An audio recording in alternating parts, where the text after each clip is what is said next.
The crystalline chamber stretched impossibly high, its walls pulsing with bioluminescent patterns that hurt human eyes to observe directly. Lyanna Chen stood in the center of the tribunal circle, her hands cuffed behind her back with energy restraints that hummed with alien technology. Around her, 12 towering figures representing the Galactic Confederation's most powerful species loomed from their elevated platforms.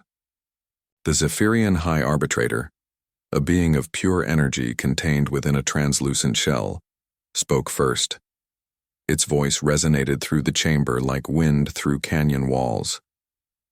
Human designation Lyanna Chen. You stand accused of violating Galactic Statute 4.7 Alpha. Unauthorized military action in protected space. State your rank and authorization codes. Lyanna tilted her head, studying the alien tribunal with the same calm expression she'd worn when facing down plasma cannons 3 days earlier. Her dark hair was still singed at the edges, and dried blood clung to the corner of her mouth, but her eyes remained defiant. "I don't have a rank," she said simply. The chamber erupted in a cacophony of alien sounds, clicks, whistles, harmonic vibrations that made the air itself seem to shiver. The massive, Krulian representative, whose rocky exterior housed multiple glowing sensory organs, leaned forward with grinding stone sounds. "Impossible. Our intelligence indicates you led a coordinated assault against our enforcement vessels. You commanded a fleet of 17 human ships. No civilian could accomplish such tactical precision." Lyanna's lips curved into something that wasn't quite a smile. "You're right about one thing. It wasn't civilian work." The ethereal council member, a floating mass of tentacles wreathed in perpetual mist, pulsed an angry purple. "Then you admit to military action without authorization. The Confederation maintains strict protocols for armed intervention. What governing body sanctioned your attack?" "None." The word hung in the crystalline air like a challenge. Behind the tribunal, Alex Rodriguez shifted uncomfortably in his own restraints. He'd known Lyanna for 6 years, served alongside her in the Mars Colonial Defense Force, but even he hadn't expected her to be this blunt with beings who could order their execution with a thought. The Zephyrian arbitrator's form flickered with what might have been confusion. "Clarify your statement, human. You claim no rank, yet you commanded military vessels. You acknowledge tactical precision, yet deny authorization. These concepts are contradictory." Lyanna straightened, and despite the energy restraints, despite being dwarfed by the alien tribunal, she somehow commanded the space around her. "You want clarification? Fine. 3 days ago you decided to relocate the Kepler colony because it interfered with your mining operations.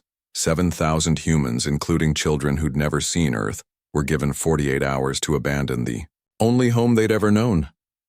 The rocky Krulian made a dismissive grinding sound. "Standard procedure. Compensation was offered according to Galactic Statute 12.3 Beta. Compensation." Lyanna's voice carried the weight of volcanic ice. "You offered them transport to overcrowded stations where they'd live in refugee camps for the rest of their lives. You offered them credits that might buy them basic rations for a few years if they were lucky. You offered them nothing that mattered." The ethereal council member pulsed again, this time a cooler blue. "The law was followed. Galactic. Order must be maintained." "Whose order?" The question cracked through the chamber like a whip. "You sit up here in your crystal palace deciding the fate of species you've never lived among, never understood. You move humans around like cargo, then act surprised when we don't go quietly." Alex watched the tribunal carefully. Several of the alien representatives were exchanging rapid communications in spectra beyond human perception. The situation was escalating beyond a simple military tribunal. The Zephyrian arbitrator's form solidified slightly. "You still have not explained your authority to command vessels in prohibited space." Lyanna's expression grew deadly serious. "I didn't need authority.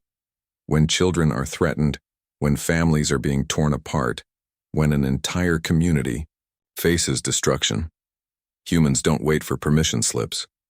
We don't file forms in triplicate and wait for approval from beings who've never felt the weight of protecting something they love." She stepped forward despite the restraints. And somehow, the gesture made her seem larger, more dangerous. You want to know my rank? I'm a mother who watched her daughter cry when you announced the relocation. I'm a sister whose brother spent his life building something beautiful on Kepler. I'm a human being who looked at injustice and decided to do something about it. The chamber fell silent. Even the constant hum of alien technology seemed muted. Alex Rodriguez, Lyanna continued, glancing at her companion. He's a teacher who saw his students lose hope. Maria Santos, who you're holding. In your brig, she's an engineer who helped build Kepler's hydroponic systems with her own hands. Captain Torres? He's a grandfather who wasn't going to let his grandchildren grow up in refugee camps. The Carillion representative's stone exterior cracked slightly. You speak of 17 vessels, 17 separate commands. How did you coordinate? Without central authority? For the first time since entering the chamber, Lyanna smiled genuinely. That's what you don't understand about humans. We don't need central authority when we're protecting our own. We're a pack species. When one of us is threatened, we all respond. Your mistake was thinking we'd follow your rules when you threatened our families. The Zephyrian arbitrator dimmed and flared several times. The Confederation maintains order across 12,000 systems. Individual species cannot be permitted to... Cannot be permitted to what? Lyanna interrupted. To defend ourselves?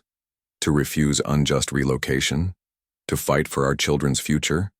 She straightened further, and now her voice carried the authority of someone who had stared into the void and chosen to fight rather than surrender. You demanded my military rank. Here it is. I'm human. When you threaten what we love, that's the only rank that matters. And humans don't wait for permission to defend their own. The crystal chamber fell into absolute silence. 12 alien minds grappling with a concept that suddenly seemed far more dangerous than any military authorization. The idea that sometimes being human was authority enough.